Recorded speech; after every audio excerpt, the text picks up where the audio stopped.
2 साल पहले देश ने कोरोना की त्रासदी झेली है। हजारों परिवार ऐसे हैं जो बहुत पीड़ित रहे, दुखित रहे और कोई ना कोई ऐसी समस्या उनके सामने आई। किसी ने अपने पिता को खोया, किसी ने अपनी माँ को खोया, तो किसी ने भाई, किसी ने बहन। और ऐसे तमाम परिवार हैं जो आज भी कोरोना के उस दर्द से उबर नहीं पा रहे हैं। और हमारे साथ एक ऐसी ही बेटी है जिसने कोरोना के उस दंश को बहुत कुछ भरसक प्रयास किया है, कम करने की कोशिश की है। उसने भी अपने पिता को उस त्रासदी में खोया है और आज वो बेटी हमारे साथ है। और सबसे बड़ी बात यह है कि उस बेटी ने एक ऐसी मिसाल पेश की है। वैसे तो समाज में सभी जानते हैं कि बेटियों का दर्जा बेटों से कम नहीं है और वैसे भी भारत सरकार बेटी बचाओ बेटी पढ़ाओ का नारा भी बुलंद करती है और लगातार बेटियों को आगे लाने का प्रयास कर रही है। हमारे साथ एक ऐसी ही बेटी है जिसने उस कोरोना काल से उबरकर अपने पिता को खोने के बाद माँ का सपना पूरा किया है और उस पिता का भी सपना पूरा किया है जो किसी वजह से आज उनके साथ नहीं है। और उनका जो सपना था कि माँ को तीर्थ यात्रा कराएंगे, लेकिन उस बेटी ने व्हील चेयर पर रहकर, सबसे बड़ी बात यह है कि जिस दौरान उनके पिता को खोया है उस बेटी ने, उसी दौरान उनकी माँ को भी बीमारी का शिकार होना पड़ा और बीमारी की वजह से आज वो चल फिर नहीं पाती हैं और दोनों पैरों की वजह से आज वो व्हील चेयर पर चलती है। लेकिन उस बेटी ने उस व्हील चेयर पर रहकर बेटी ने उस माँ का इलाज कराया। भोपाल में जाने के बाद आज भी इलाज लगातार जारी है माँ का और उस बेटी की तीर्थ यात्रा, माँ की तीर्थ यात्रा का जो सपना उस बेटी ने पूरा किया है। तो आज हम विस्तार से थोड़ा उस बेटी के उस अभियान, उस बेटी के उस मेहनत के बारे में बात करते हैं कि आखिर ये उनको प्रेरणा कहाँ से मिली और ये जो सपना पूरा किया उन्होंने अपने उस पिता के सपने को पूरा किया, तो ये उन्हें जो आत्मविश्वासी ऊर्जा कहाँ से मिली। नमस्कार, आपका बहुत बहुत स्वागत है। आपका नाम क्या है, सबसे पहले ये बताइए, कहाँ से हैं आप? मेरा नाम प्रियंका सैनी है। मैं हनुमान टोरे के पीछे रहती हूँ, छतरपुर में। अच्छा, तो ये बताइए कि ये मैंने सुना है कि कोरोना के समय आपने अपने पिता को खोया है। बहुत कई तमाम परिवार हैं हमारे, हमने देखा था जिस समय कोरोना की जो लहर चल रही थी तो हमारे आसपास कहीं ना कहीं खबर सुनने को मिल जाती थी, किसी ने आज यहाँ डेथ हुई, आज वहाँ डेथ हुई। तो अचानक से ऐसा क्या हुआ था कि अचानक आपके पिताजी की इसके शिकार हो गए थे? पापा को हुआ कुछ नहीं था। एक्चुअली में उनकी पहले से ही तबीयत खराब रहती थी, लेकिन उनकी उस दिन तबीयत ज़्यादा बिगड़ गई तो उनको डॉक्टर के यहाँ ले जाना था दिखवाने के लिए। तो उनसे बोला है कि आप तैयार हो जाना और चलना है। तो वो डर गए एकदम से, बोले लगे नहीं जाना है और उनको लगा कि कोरोना हो गया उनको, तो बोले नहीं जाना है, डॉक्टर बंद कर देंगे कमरे में। बस मैं नहाने चली गई और मम्मी खाना बना रही थी। मम्मी ने भाई से बोला कि जाओ पापा को खाना के लिए पूछ के आओ। तो भाई गया तो जब तक पापा मिले ही नहीं थे। अच्छा, तो उनको कोई पहले से कोई बीमारी रही है क्या जो अचानक से, या कोरोना में जो होता था कि अचानक से ही किसी को अटैक वगैरह आता था, कुछ होता था और पता नहीं चलता था, अचानक मौत हो जाती थी? नहीं, पापा को कोई बीमारी नहीं थी ऐसी। उनको अटैक ही आया था कोरोना का, उन्हें लोड ले लिया। अच्छा, तो पिताजी की उम्र कितनी थी आपकी? पापा की उम्र थी 50 के आसपास। तो जो पिताजी का सपना था, जो आपने जो हम जो बात करने जा रहे हैं विस्तार पूर्वक, कि पिताजी चाहते थे कि या तो किसी जैसे नौकरी, जैसा कि आपने बताया कि नौकरी में व्यस्तता की वजह से उनको समय नहीं मिल पाता था, वो तीर्थ यात्रा नहीं कर पाए, समय नहीं निकाल पाए। तो पिताजी के अचानक जाने के बाद फिर माँ के साथ अचानक कैसा क्या हो गया, क्या हादसा हो गया कि अचानक उनको इतनी भारी बीमारी का शिकार होना पड़ा? अब मम्मी का तो ऐसा है कि हाँ, उन्हें पहले से श्वास थी, जिसको अपन अस्थमा बोलते हैं, उन्हें पहले से अस्थमा था। लेकिन पापा के रहते रहते इतना पता नहीं चलता था। पापा का हर काम करती थी वो। लेकिन जब से पापा शांत हुए तो मम्मी को भी सदमा लग गया, तो वो भी ऐसी ही हो गई। उनका एक जो लंग्स है वो खराब हो गया। अब वो ऑक्सीजन पे रहती है और मिनी वेंटिलेटर पे। मतलब आपके कहने का पिताजी के जो दर्द था, जो पिताजी का वो सहन नहीं कर सकी, उसी की वजह से जो है उनका सदमा उनको बैठा और आज वो व्हील चेयर पर रहती है। तो फिर ये एक माँ पिताजी के जाने के बाद एक कैसे भावना व्यक्त की आपकी माँ ने कि मेरा एक जो सपना था आज मैं व्हील चेयर पर हूँ, और जैसे कि आपने बताया फेफड़े की उन्हें बीमारी है, तो उन्होंने ये जो वृंदावन की जो पेशकश की, आपने कहा था कि वृंदावन, तो ये वृंदावन की बात कहाँ से आई? तो उन्होंने पेशकश की थी मैं वृंदावन जाना चाहती हूँ बेटी। अब उनका ऐसा था कि ऑक्सीजन पे तो रहती थी, तो उनको कहीं जाने में ये लगता था कि लोग क्या बोलेंगे कि बताओ ऑक्सीजन पे हैं, व्हील चेयर पे हैं, फिर भी इधर आए दर्शन करने के लिए। लेकिन अब वो बोलते हैं बाकी बिहारी की कृपा थी, उन्हें बुलाना था और मम्मी का जाना हो गया, तो फिर उनको ले गए, ऑक्सीजन भी लगी। तो ये पूरा क्रम है, जो सिलसिला है। हाँ। क्या संघर्ष करना पड़ा यहाँ से एक घर के किसी चारपाई से या किसी कमरे से निकाल कर वृंदावन तक व्हील चेयर पर माँ को ले जाने में आपको क्या संघर्ष का सामना करना पड़ा और क्या वो एक पूरा जो सिलसिलेवार है थोड़ा बताइए हमें, कैसे आपने पूरी व्यवस्था की, आप वृंदावन तक कैसे पहुंची माँ को लेकर?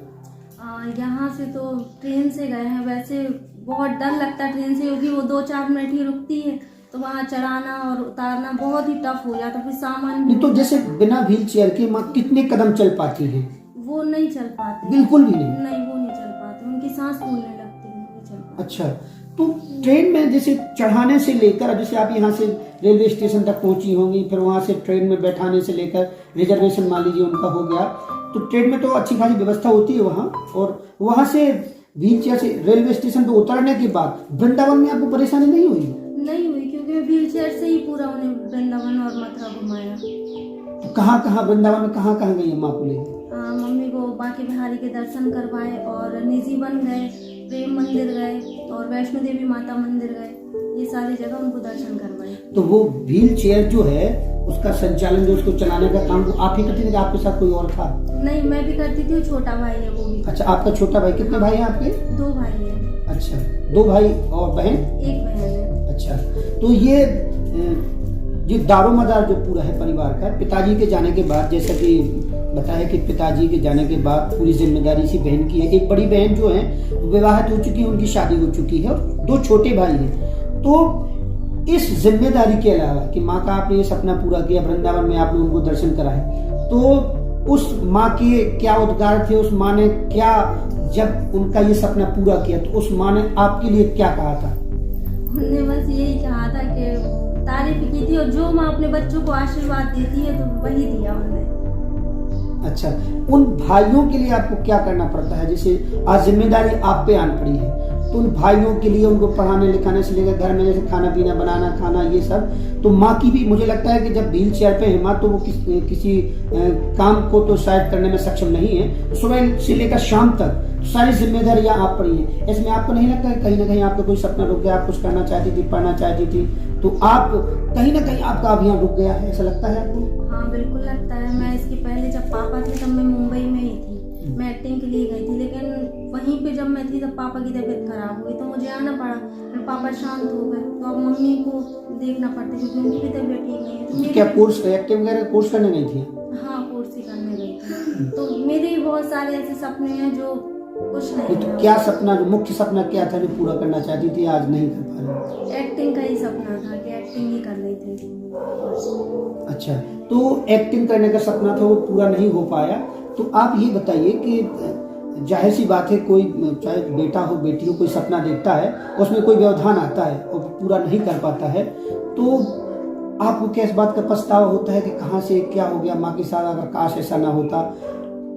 आपको उस सपने को पूरा ना करने का दर्द ज्यादा है, या आपको आप अपनी माँ को आपने जो खुशी दी है, उनकी जो सेवा करती हैं, उनकी जो जिम्मेदारी उठाती है, उसका सहयोग करने की खुशी ज्यादा है? क्या लगता है?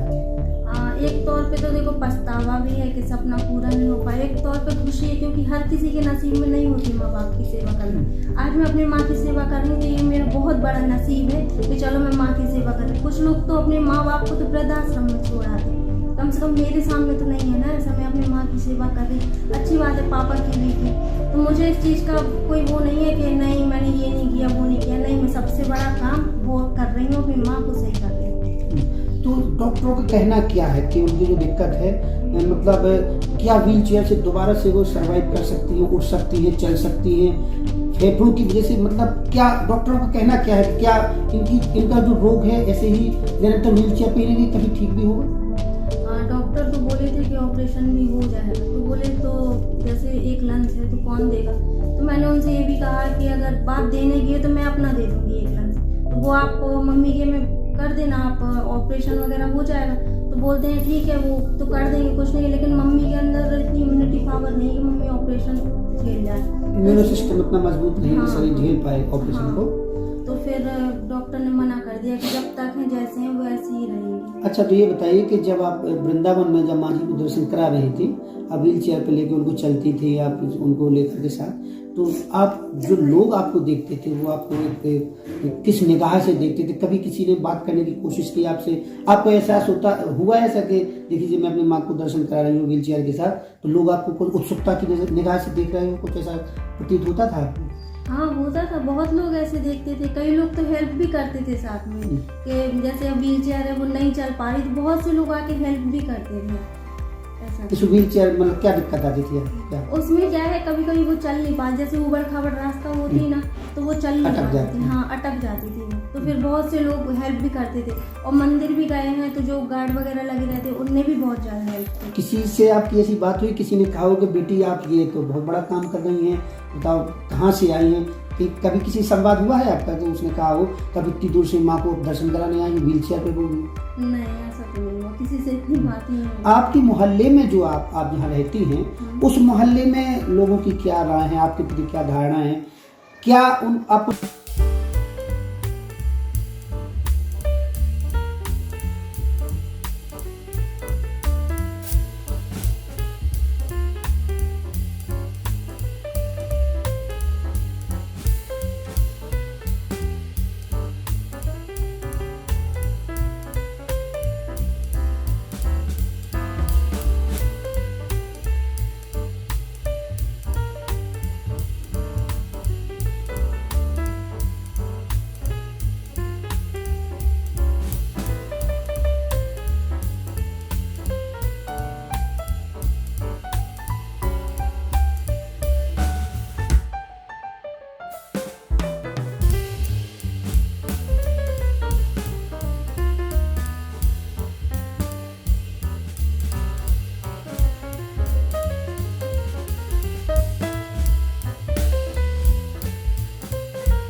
आपको देख के उन भाइयों को लगता है कि जब बताइए मेरी बहन इस तरीके से जिम्मेदारी उठा सकती है तो ये सेवा धर्म हमें भी निभाना है, आगे चल के हम भी ऐसे ही सेवा करेंगे अपनी माँ की?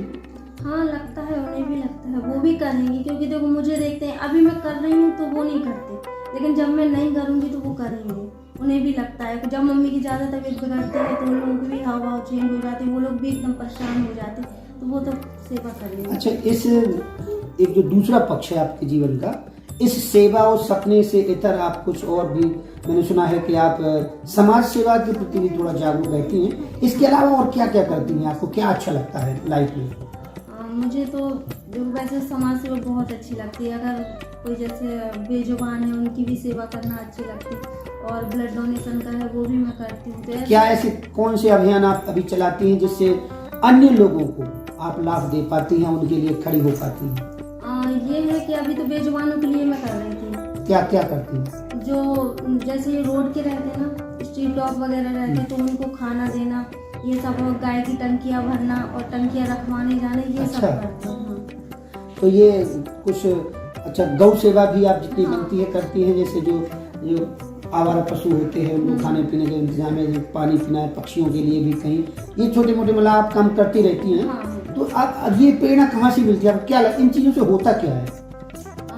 इन चीज़ों से बहुत कुछ होता है। एक तो दुआएं मिलती, जो दुआएं मिलती ना वही बहुत रहती, वही काम में आती है आगे, इसलिए बस दुआएं मिलती। और प्रेरणा का ऐसा है कि दीदी थी, नीलम दीदी थी, तो वो करती थी, तो उनको देख के फिर मुझे लगा कि मैं भी करूँ।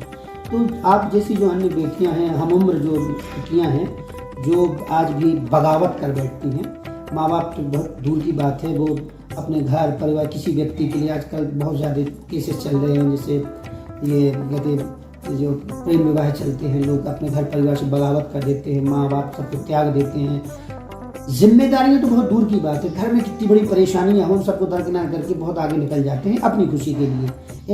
ऐसी लड़कियों के लिए, ऐसी बेटियों के लिए आप क्या संदेश देना चाहेंगी, क्या प्रेरणा देना चाहेंगी? क्या उनकी बगावत ठीक है, उन्हें क्या करना चाहिए? मैं देखो, उनको चाहे बेटी हो या बेटा हो, मैं उनको यही संदेश देना चाहूँगी कि जो माँ बाप है ना, वो पहली बार ही मिलते हैं ज़िंदगी में, बस वो फिर नहीं मिलते। अगर आपने उनको पा लिया तो सब कुछ पा लिया। भगवान भी बोलते हैं कि पहले माँ बाप हैं, बाद में वो है, और माँ बाप की सेवा करना बहुत बड़ा धर्म है, और इनकी सेवा हर किसी के नसीब में थोड़ी ना होती। लेकिन जो बेटी और बेटा भाग जाते घर से और लव मैरिज कर लेते, ये कर लेते, तो उनको नहीं करना चाहिए। माँ बाप देखो, अरे जिस माँ ने जन्म लिया, 9 महीने पेट में रखा, आज उसको ही छोड़ के चले गए, ये सब नहीं करना चाहिए। माँ बाप है तो सब कुछ है। सगे भाई बहन भी अपने नहीं होते अगर माँ बाप नहीं होते। अगर माँ बाप अपने पास में, तो मैं तो बोलूँगी सभी लोग हैं। अभी समाज में से कई ऐसे केसेस हो रहे हैं, कई गलत बेटियां इधर उधर चली जाती हैं, बाद में उन्हें पछतावा होता है कि हमने गलत निर्णय लिया, हमने गलत किया है। और एक शिक्षा की अगर बात करें तो आपको लगता है कि ये जो कदम उठाती हैं, या कहीं ना कहीं संस्कारों में कमी रह गई है, या उनकी शिक्षा में कमी रह गई है, उठाती हैं, और उन्हें इन चीज़ों से बचने के लिए आखिर क्या उनके लिए एक संदेश आपको हो सकता है कि वो इन चीज़ों से कैसे बच सकती है? बात अगर संस्कारों की जाए तो हर माँ बाप अपने बच्चों में अच्छे संस्कार ही देते हैं। कोई माँ बाप नहीं चाहता कि मेरी बेटी या बेटा बिगड़े, ठीक है। अगर ये लोग बिगड़ते हैं तो केवल बाहर से, अब बाहर जा रहे दोस्तों के साथ जा रहे हैं, घूम रहे, फिर रहे, ये कर रहे। अगर एक दोस्त ने किया तो दूसरा तो करेगा यार इसने किया है तो मैं भी ट्राई करूँ, मैं भी करूँ, तो वो ये करते। तो इसमें माँ बाप का कोई दोष नहीं है, क्योंकि वो तो बेचारे अपने घर पे हैं। अब बाहर बच्चे क्या कर रहे हैं, ये बच्चे गलत है ना, तो बच्चों को भी ये सोचना चाहिए कि नहीं, माँ बाप का विश्वास है कि नहीं, मेरा बेटा और बेटी ये नहीं करेगा। तो अगर वो बच्चे वो विश्वास के अपने पास रखें ना कि ऐसा है कि माँ बाप को पता चल जाएगा तो बहुत बुरा होगा, तो फिर ऐसा कभी नहीं होगा। और जो गलत दोस्त में संगति में पड़े आते, जो ये भाग जाते, ये कर लेते, तो वो कभी नहीं होगा। मेन चीज़ क्या होता है कि बच्चे कुछ भी कर लेते, माँ बाप पे दोष आता है कि यार माँ बाप ऐसे होंगे तभी तो बच्चे हैं, माँ बाप क्यों ऐसे होंगे, माँ बाप ऐसे नहीं होते, माँ बाप बहुत अच्छे होते हैं। अभी आपको ये लगता है कि कहीं समाज में अभी भी आपके आसपास आपको लगता है कि बेटे बेटी में भी अंतर करते हैं कुछ परिवार के लोग? नहीं करते वैसे, अब तो नहीं करते। बेटे बेटी में अब आपको लगता है कि समांतर समझा जाता है? पहले एकदम पुरुषवादी समाज कहा जाता है, आज भी होता है ऐसा, बेटों को ज़्यादा महत्व दिया जाता है, बेटियों को कम। अब आपको लगता है कि कुछ बदलाव हो रहा है समय के साथ? हाँ बिल्कुल हो रहा है, समय के साथ बदलाव तो बहुत हो रहा है, क्योंकि जो बेटे नहीं कर पाते वो बेटियाँ कर रही हैं। एक सवाल, एक साधारण सा सवाल एक और पूछते हैं आपके नज़रिए से। कई बार आपने माँ बाप की बात की, आप बेटी हैं तो माँ बाप की बात कर रही हैं। बेटी विवाहित होकर दूसरे घर में जाती है तो सास ससुर से उसकी नहीं पड़ती है, सास ससुर से उसकी लड़ाई होती है, वो उसके हस्बैंड के माँ बाप हैं। तो ऐसा क्या लगता है कि वो समर्पण जो उसका माँ बाप के प्रति होता है उनके प्रति नहीं होता है? फिर उधर उस पर सवाल उठते हैं कि भाई सास ससुर से आपका वो संबंध नहीं है, जो माँ बाप का जो सम्मान आप देते हैं तो यहाँ दीजिए तो वो झगड़े की जड़ ही खत्म हो जाए। ऐसा क्यों नहीं होता? क्योंकि हर बेटी वो जो हस्बैंड के माँ बाप रहते हैं ना, वो उनको माँ बाप नहीं समझती, वो उनको सास ससुर ही समझती। जब वो सास ससुर समझेंगे ना तो वो भी बहू ही समझेंगे, वो बेटी नहीं समझेंगे। इसलिए जो लड़की है उसको भी ये समझना चाहिए कि जो माँ बाप वहाँ थी वही इधर है। अगर वो ऐसा समझने लगे कि चलो वो लोग कितना भी बोल रहे हैं गलत, तो वो चुप रहे उस बात को, वहाँ पे चुप रहे वो, और बाद में बोले कि नहीं मम्मी पापा आपने ये गलत बात बोली, तो उस घर में कभी लड़ाई नहीं हो सकती।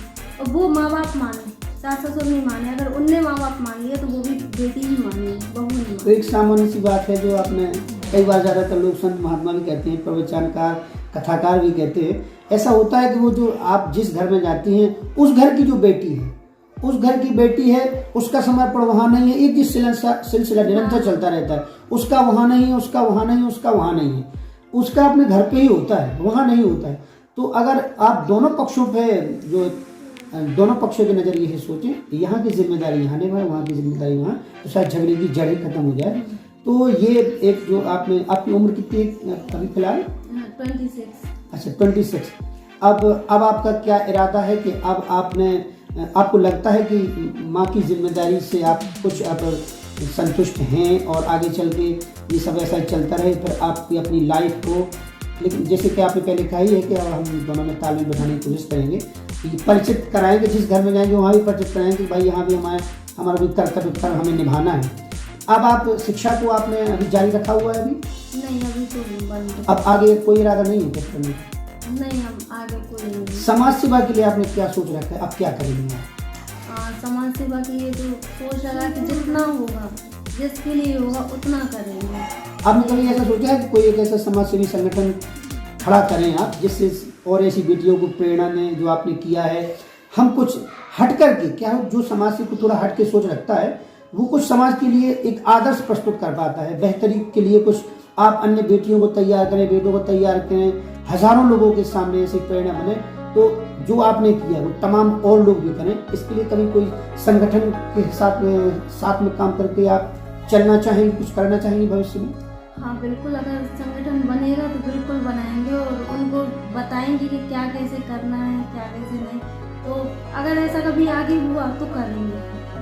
वर्तमान में जो सरकारें हैं वो आपके हिसाब से लगता है कि बेटियों को आगे लाने का काम कर रही हैं? जैसे अभी एक लाडली बहना की काफ़ी चर्चा हो रही है। लाडली बहना में कहते हैं हर बहन बेटी को पैसे दिए जाने हैं, तो आपको लगता है कि इस सब चीज़ों से कुछ बेटियों का उत्थान हो रहा है, उनको कुछ सुधार हो रहा है उनकी लाइफ में? हाँ बिल्कुल सुधार तो होगा कुछ ना कुछ, लेकिन ये है कि बहुत सारी लेडीज है, ठीक है, तो यहाँ तक कि ये अगर सबके अकाउंट में पैसे जाएगा सब कुछ है, तो सबका ये है कि हाँ हो जाएगा सबका, तो ये है कि हाँ ठीक है हो तो रहा है कुछ ना कुछ लड़कियों के लिए। अच्छा, अपने परिवार में और मम्मी पापा या भाई पापा तो जैसे नहीं है, और मम्मी और भाइयों की जिम्मेदारी के साथ साथ आप कुछ ऐसी एक्टिविटी करती हैं जिसको आपको कहीं ना कहीं उन सपनों को भले पूरा ना कर पाई हो, लेकिन आपको संतुष्टि मिलती हो कि हाँ आप ये कर रही हैं, और ऐसी कुछ इवेंट्स, ऐसा कोई अपनी रुचि का काम जिससे लेकर आपको लगता है कि हाँ कुछ ना कुछ आपके सपने तो पूरे हो ही रहे हैं इसके माध्यम से, ऐसा कुछ है क्या? हाँ है, मैं एक्चुअली बधाई डांस करती हूँ, जो अपने यहाँ का पारंपरिक होता, जैसे हर कहीं का अलग अलग होता हर स्टेट का, तो अपने यहाँ का बुंदेलखंड का है बधाई डांस, बधाई और ढमरियाई, तो ये मैं करती हूँ और बहुत दूर दूर तक गई भी हूँ। अच्छा, हाँ दिल्ली तक भी गई हूँ मैं ये, और हम लोगों का चैनल भी है, तो ये तो कोई ग्रुप है कि आपने जहाँ ये सब कितने लोगों का ग्रुप है जो आप इस प्रस्तुति दौरान देखती हैं बात? ये 15 से 16 लोगों का ग्रुप है। आप उसको लीड करती हैं? हाँ मैं लीड करती हूँ, भैया है तो वो लीड करते हैं। कहाँ तक प्रोग्राम किए हैं आपने? हाँ भोपाल भी गई हूँ, दिल्ली भी गई हूँ, तो ऐसी काफ़ी जगह हैं जहाँ पे गई हूँ। तो उससे मतलब लगता है कि आपको जो आपकी जो एक्टिविटी थी एक्टिंग करने की, आप जो करना चाहती थी, तो वो एक्टिंग से जुड़ा ही एक मसला है, और तो आपको लगता है कि इसके माध्यम से कुछ ना कुछ आपको हासिल हो रहा है, पब्लिसिटी हासिल हो रही है, लोग देख रहे हैं कि हाँ प्रियंका काबिल है, देखो कई वो घर परिवार तो देखते हैं ये भी कर रही है। हाँ ऐसा होता है, बस ये है कि अब बाहर जाना तो हो नहीं पा रहा, तो ये करते हैं जिसमें खुशी मिलती है। अच्छा, डांस दो बताए आपने, कौन कौन से बताए? ये एक बधाई डांस बताया और एक ढमरिया। अच्छा, तो ये मतलब इससे लगता है कि आप बहुत बेहतरीन तरीके से आप इसको कर रही हैं, इसको और आगे ले जाने की आपको कोई कोशिश कर रही हैं आप इसको? हाँ बिल्कुल, इसको और आगे भी ले जाना है, क्योंकि अपने यहाँ का है तो बुंदेलखंड का है, तो बिल्कुल ले जाएंगे आगे। चलिए ठीक है, ये भी एक तरीका है इनका, एक जो लोक कला से जुड़े रहने का और लोक शैली के लिए जो कर रही है वो भी एक काबिल तारीफ इनका काम है। चलिए ठीक है, बहुत बड़ी विस्तार पूर्वक हमने इनसे बात की, और ये एक ऐसी मिसाल बन करके समाज के सामने आती है, चाहे अपने घर परिवार और यहाँ से लेके वृंदावन तक के इन्होंने जो रास्ता तय किया, और जो रूपरेखा तैयार की उसमें सफलता पाई, माँ को दर्शन कराए। व्हील चेयर के माध्यम से उन्होंने इतना बड़ा अभियान जारी रखा और समाज के सामने प्रेरणा बनकर न केवल बेटे अपने माँ बाप को यात्रा कराते हैं बल्कि बेटियां भी उतने ही बढ़ चढ़ कर काम कराती हैं। और ये प्रियंका ने जो किया है वाकई में समाज के सामने काबिल तारीफ है। एक छोटा सा एक और प्रश्न करना चाहते हैं कि आजकल बेटियां एक और अभियान चल रहा है। समाज में कुछ चीज़ें ऐसी होती हैं जो परंपराएं होती हैं वो कहीं ना कहीं बेटों से ही कराई जाती हैं, बेटियां उनके लिए बाध्य नहीं होती, बेटियों से वो चीज़ें नहीं कराई जाती। लेकिन कुछ सालों से ऐसी प्रेरणा बन रही है कि हमने ये देखा है कि पिता का अंतिम संस्कार तक बेटियां करती हैं, शमशान घाट तक जाती हैं, पिता का अंतिम संस्कार बेटियां करती हैं। तो आपको लगता है कि ऐसी कुछ परंपराएं हैं वो टूटनी चाहिए और बेटी बढ़ चढ़ कर जो कर रही है वाकई में आगे चल के और कुछ बहुत आगे जाने वाली है बेटी? क्यों नहीं करना चाहिए, बिल्कुल करना चाहिए। बेटियों को भी उतना ही हक होना चाहिए। अगर बेटी पूरा घर संभालती, हर कुछ अपने माँ बाप को संभालती तो ये क्यों नहीं, ये अधिकार भी आज वो प्लेन चला रही हैं, जलयान चला रही हैं, बोट चला रही हैं, हवाई जहाज उड़ा रही हैं, सब कुछ चला रही हैं आजकल लड़कियां, तो उनको भी ये हक तो मिलना चाहिए, माँ बाप के प्रति होना चाहिए। क्योंकि हर जगह बेटे ही नहीं कि नहीं, बेटे होते किस लिए, आग देने के लिए, इसके लिए थोड़ी ना होते हैं। उनको भी पूरी तो जिम्मेदारी निभानी चाहिए ना। वो क्या है, शादी हो गई बस अलग हो गए, बेचारे बूढ़े माँ बाप हैं, वो अकेले खाना बना रहे, वो अकेले खा रहे, नहीं हो रहा तो वृद्धाश्रम छोड़ आ रहे। तो बेटियों को तो आपके हिसाब से वृद्धाश्रम का कॉन्सेप्ट सही नहीं है। कई ऐसे होते हैं अनाथ होते हैं जिनके बेटे ही नहीं है, बेटे नहीं है, बेटी नहीं है, तो उनको भी रखा जाता है वहाँ पे। लेकिन हाँ, वो लांछन है, समाज के लिए बहुत बड़ा धब्बा है कि जिनके बेटे बेटी होते हुए भी जिन्हें वृद्धाश्रम का रास्ता तय करना पड़ता है, वहाँ रहना पड़ता है, तो वो निश्चित तौर पर समाज के लिए कलंक है। और इस बेटी ने जो सपना पूरा किया है, अपने पिता का सपना पूरा किया है, माँ का सपना पूरा किया है, समाज के लिए आदर्श बना है, अपने सपनों की बलि दी है। और आज फिर भी भविष्य में क्या छुपा है, भविष्य के दर्द में क्या चीज़ें छुपी हैं, भविष्य में हो सकता है ये बेटी बहुत आगे जाए, तरक्की करे और घर परिवार समाज के लिए आदर्श बनकर रहे। और प्रियंका जी, आप हमसे बात करने के लिए आपको बहुत बहुत शुक्रिया, बहुत बहुत धन्यवाद। आप समाज के सामने ऐसी ही प्रेरणा बनी रहें और समाज की बेटियों को आगे और आगे भरसक बढ़ने में ऐसे ही उनको प्रेरणा प्रदान करती रहें। इन्हीं सपनों के साथ, इन्हीं शुभकामनाओं के साथ बहुत बहुत शुक्रिया, धन्यवाद।